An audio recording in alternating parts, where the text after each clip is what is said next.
Shalom. Need a stop sign right there. Shalom. First thing and foremost, I'm going to give all praises and glory and honor as due to Yahweh, Ba'Hashem, Yahweh Shai, Ba'Hashem, Kakodash. I want to give double honor to the apostles and elders of Great Millstone and rule well. Blessings and salutations to the hopeful elect. Knows in the gospel, broad, lifting up the standard of Yahweh, Ba'Hashem, Yahweh Shai, wherever it may be. This is in transit through the Spirit, Lord, is what to be edified, entitled, The Israelite Man Has Been Receiving a Rodney King Treatment for the Last 400 Years.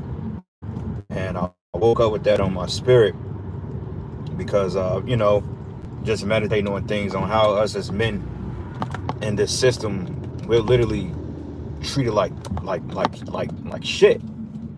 And that's all being done, and that's not by coincidence that the so-called Black, Hispanic, and Native American men, starting with the tribe of Judah, are being an object of ridicule, abuse, correction, and we're literally like the gum on everybody's shoe. Kind of like, you beat down on a man that can't get up. That's kind of how it's been with the Israelite man for the last 400 years, going back into slavery. Because, see, Esau understands that the power lies within the Israelite man.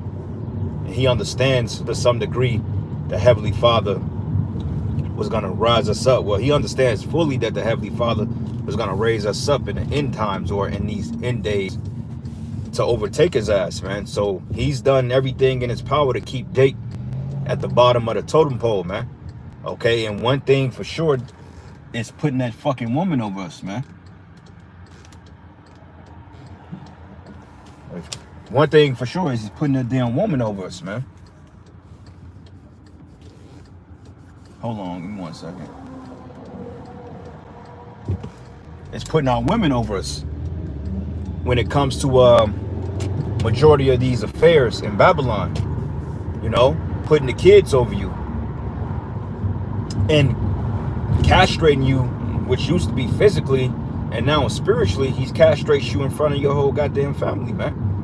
Like when you go to courts and stuff like that, every time you look on these TV shows, even though a lot of them is for entertainment, but you go on Judge Judy, you go on Judge Joe Brown, you go on these particular talk shows. I remember back in the day, they had Jenny Jones, they had Ricky Lake, these talking heads, Jerry Springer. And every time you go on a Jerry Springer show, there's always some type of debauchery going on there. And who's the pinnacle of every joke? The Israelite man, because he's the one that's being accused. He's the one that's the cheater. He's the adulterer. He's on child support. He's known to not take care of his kids. And every negative thing that they can equate with the so-called black man they throw out there, and they abuse him in front of the world. And this is why ultimately the woman don't have any respect for the Israelite man, because he's been physically castrated, mentally castrated, and the 2/3 are spiritually castrated from the Most High, man. So this is the reason why you have the issues you have. Okay, because going back into the Rodney King rise, I think that was back 91 or 92, when they literally beat the shit out this man, Rodney King. And I mean, they got movies on it, documentaries, and you got even movies that take place that's within the time frame of the Rodney King riots, when basically they beat the shit out of him, man. And that's Jake, because here they beat a helpless man down to the point, that he, even though he's defenseless at this point, they're still beating him down, and going back into this Rodney and Ryan Hinton situation, when the cop shot that Jake in the back, he shot him in the back, clearly in cold blood, because I was meditating on it. And I was like, wait a minute. Okay, like for one thing, they say within 6 seconds of the video, which we found out that the video was edited. The footage that the cop was running was pretty blurry, but everybody else's footage seemed to have some type of reception to it. I mean, it was pretty clear. But the cop that shot him, apparently, or the cop that was running behind the cop that shot him, or the cop that shot him, his footage was pretty blurry. So we speculated that they were kind of fucking with the footage a little bit to control the narratives. But I'm thinking, like, wait a minute, it was six seconds that boy hopped out the car and ran, and all of a sudden he got shot at, shot him in the back. So I'm like, that don't even make sense, because why did he just unload on this guy like that? And how would the boy know to perfectly catch the timing down and aim a gun at the cop coming in between the dumpsters and be right on position with him. And it didn't make sense, man. So I was like, they killed the man in cold blood. So what we found out is that the cam footage that they showed, they shot the boy like almost, it was kind of like by the tree, but not necessarily. But when he got from between the garbage cans or the dumpsters, that's when the cop dumped on him, man. Shot him a couple of times in the back. You know, I heard that one went in the back of his head. I don't know.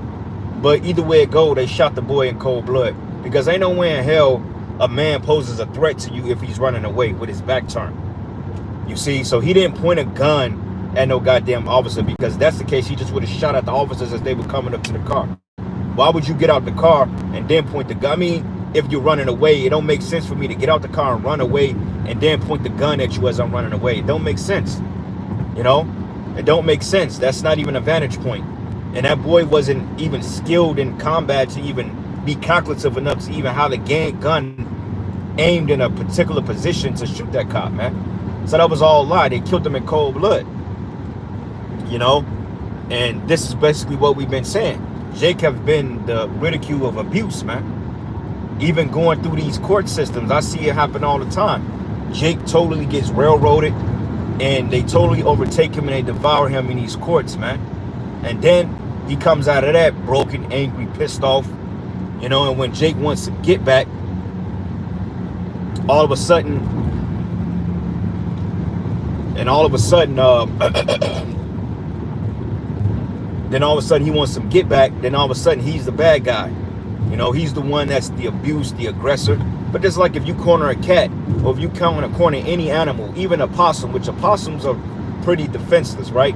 Until you corner them. But even if you corner a possum, eventually it's going to strike back. So when I saw the footage of Rodney Hinton Jr.'s brother and trying to go inside the courtroom for the bond hearing, 12 of the cops wouldn't let him in there, and they was basically trying to intimidate him. But as Jake was getting roused up, everybody was telling him, oh, you got to calm down, you got to calm down. But wait a minute, man, what was that same energy when you people were killing all of us, or when you're killing us, man? Nobody's telling Esau to calm down. Nobody's telling this black woman to calm down. Nobody is telling these heathens to calm down when it comes to hurting and murdering and massacring our people. So why the fuck do we got to always calm down when it comes to Jake wanted to, you know, let his wings shine a little bit, man? But now we in a time now that Yahweh Shai is raising up his men, man. All right, and he's rousing up these 2/3 niggas out here. Because I'm gonna tell you like this: Trump, he is giving the cops immunity to gun you Jakes down in cold blood, which perfect timing, because it's counterproductive. Because now, if another Jake gets killed in cold blood, Jake, they gonna lose it, man. Because we in that time now of Genesis the 49th chapter, 8th verse. You know, when the Most High said that Judah and couched as an old lion, who shall rouse them up. We're in that time now, man. Okay? Because, you know, it's to the point, the so-called black man, he's had enough of the bullshit. Okay? He don't get respect at work. He don't get respect from his wife. He don't get respect from his children. He don't get respect from anybody in his fucking his own counterpart brother want to kill him. You know, you go to a spot, you could go to a boxing gym, or you could go to a gym of some kind, and you could just be in there trying to inquire. Everybody's looking like you fresh meat, man. Same thing in the prison system. You go in the prison system, motherfuckers mean muggy you, man. So everybody's against Jake, even his own kind. Okay, and that goes to that precept. If a brother want to post it, it goes into it's in Matthews. I forgot where it's at, but it's in Matthews, when it goes into basically binding a strong man. You know, how else can he overthrow his house unless he bind a strong man?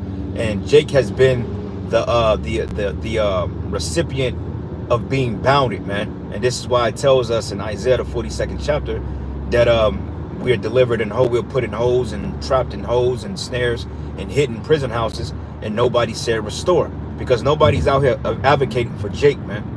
Okay, nobody's advocating for the so-called black man, Hispanic or Native American man.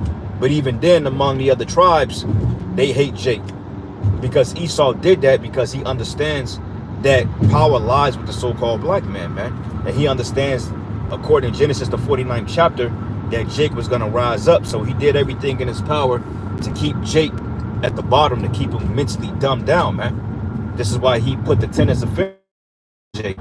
This is why he destroyed the households. This is why most Jakes come from single-parent households, them being ruled by the mothers, man. And they adopt this type of aggression and emotion to the point that they can't conceptualize or they can't rationalize in their mind, man, within reason, because they're full of emotion, being under the vibration of the so-called black woman, man. And that's the reality of it. This is why Jake is all fucked up out here, and that was done on purpose, man. Okay, Psalms the 83rd chapter. It says that that we may destroy Israel from them from being a nation, and that we may blot out, Psalms the 83rd chapter. Brothers know that very well. That they should blot out the name of Israel, that we should have no remembrance. And how do you do that? You start by killing off the men first, destroying their heritage, taking away their substance, taking away their families, and turning that woman against them. And here you go now. Just a bunch of what you call baby boys running around here. All emotional, effeminate.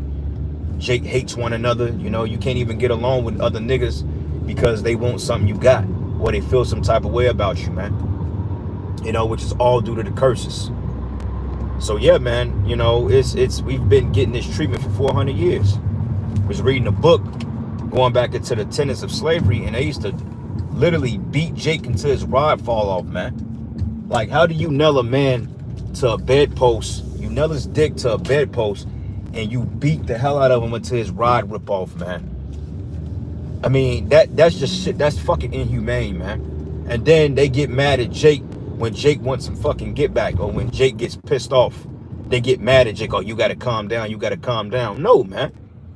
Okay, if anybody deserves to be angry, it's the Israelite man, because he's been totally abused and used by the society. And this is dangerous right here. Like, you would think that these people understand traffic control, but you can't even see anything.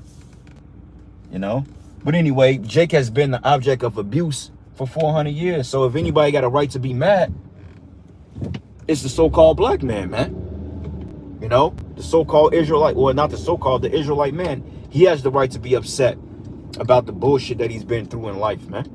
All right, because everybody's fucking with Jake, man. You keep poking a bear, and to the point he rises up and he starts to bite the hell out you, and you're gonna wonder why the fuck are you being bitten. Why? Because you're antagonizing somebody that's not fucking with you, man. Because ultimately Jake just want peace.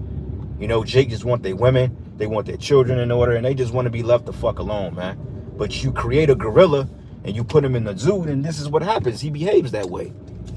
So you fucking devils, man, you got a lot to pay for. And you women, mainly you black women, you have a lot to pay for, man.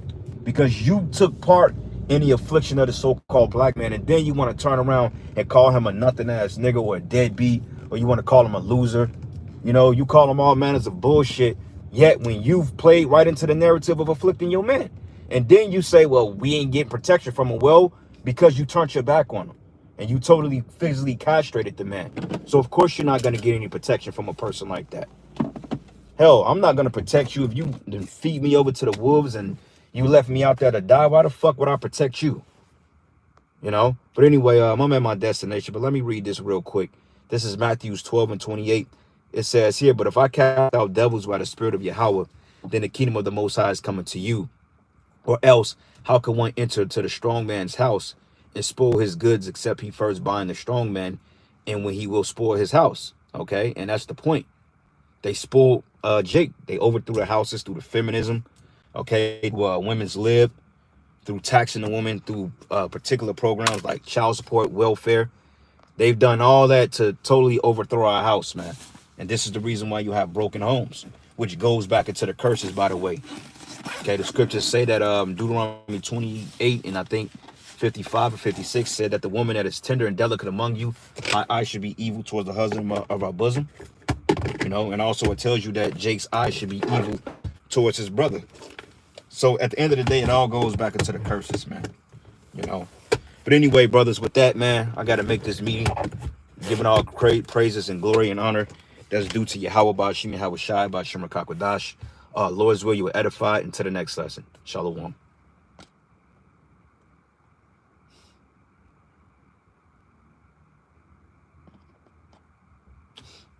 Yeah, come on.